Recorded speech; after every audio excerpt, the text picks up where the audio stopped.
Maro ireo orinasa vahiny tsy manaraka ny lalana mifehy mahakasika indrindra ny tontolon'ny asa eto amintsika. Orinasa Sinoa manao asa miafina telo eny Miadapona Ambohibao, izao no nampitandreman'ny teo anivon'ny ministeran'ny asa-panjakana ny asa ary ny lalana sosialy no ny fitanana ankeriny mpiasa andindininy avy hatrany.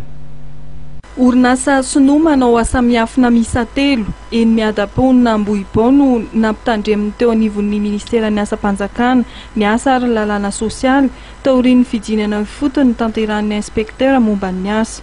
Ireo orinasa Sinoa ireo izay sarona ny tanan-kerin'ny mpiasa mihoatra ny 20 tao aminy ny alatsinainy lasa teo. Tsy zavatra ara-dalàna zany na ray raha ny Frantsa angamba dia tao ireo zany le Sinoa manao travail au noir. Reo olona reo zany idiny eo raha vao tonga ao dia idiny vavahady reo olona reo tsy mahazo mivoaka, reo manao feu contenu 24 heures sur 24 dia misy équipe de 8 heures zany tsy fatao zany équipe de 12 heures dia miala ny équipe anankiray zany miasa romby adiny 20 dia midiny indray ny équipe anankiray rama zany rehefa nanontaniana izy 15 000 telo arivo a 20 000 ny ambonimbony isan'andro. Tapahana fotsiny raha voatara mandeha ohatra mivoaka kely MVC le mpiasa dia efa tapahana amarary le mpiasa tsy soin mihitsy le mpiasa. Le activité zany mifantatra officiellement dia izy le mpanao an'ireny kapa hitanareo amidy ensotra reny. Fa rehefa tonga tao azay zareo mahita hatramina cristal 3 tady dikan'izay manao vato zany reo olona reo. Dia nitsava koa zay amina toeram-piasana anankiray amina trano anankiray manao lamba koa zareo. Dia manao an'ireny lamba le ohatrany amin'izao na France ny rehetrarehetra reny. Sérigraphie. Ireo rehetra ireo dia voararan'ny lalàna malagasy araka ny fanazavana nentin'ny inspektera momba ny asa avy eo anivon'ny ministera. Fanankatònana miampy fandroana no sazoan'ny teratany vahiny mandika ireo lalàna ireo.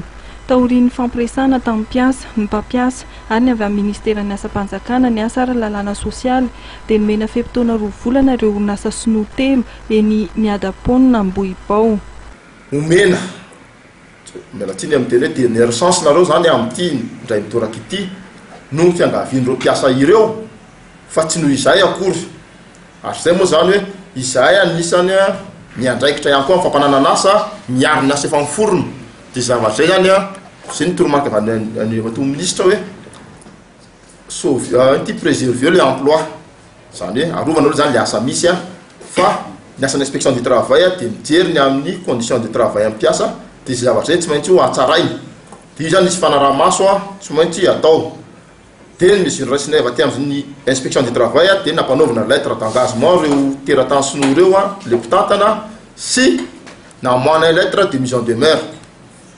Misy fetim-taona isaky ny mesure tokony raisina ohatra hoe avy hatrany zao mpampiasa dia tokony hanana registre d'employeur anatiny avy hatrany zany hoe maly zany zao dia tokony efa nividy an'io dia tazavana amin'ny tribunal io dia hosoratanao daholo ny mpiasa manontolo anitony ao anatin'ny toeram-piasana.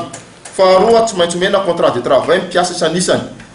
Fahatelo tsy maintsy omena fiche de paie isam-bolana amin'ny mpiasa. Faefatra ampidirina ny anatin'ny caisse moa zany filaza hoe tahirim-bola pirenena amin'ny asa sosialy moa zany ny CNAPS dia misafidy izy na hiditra any amin'ny amity na hostia reo Sinoa reo. Ny orinasa Sinoa araka ny taratra nataony teo anivon'ny ministeran'ny asa-panjakana ny asa ary lalàna sosialy no matetika tsy manaja ny lalàna misy ny zon'ny mpiasa. Miafina amin'ny tsy fitovian'ny fiteny matetika izy ireo antony izay nandraisan'ny ministera fanapahan-kevitra ny ampidirana ao anatin'ny fandaharam-piofanana eo anivon'ny NAM sy ny INFA ny teny mandarin.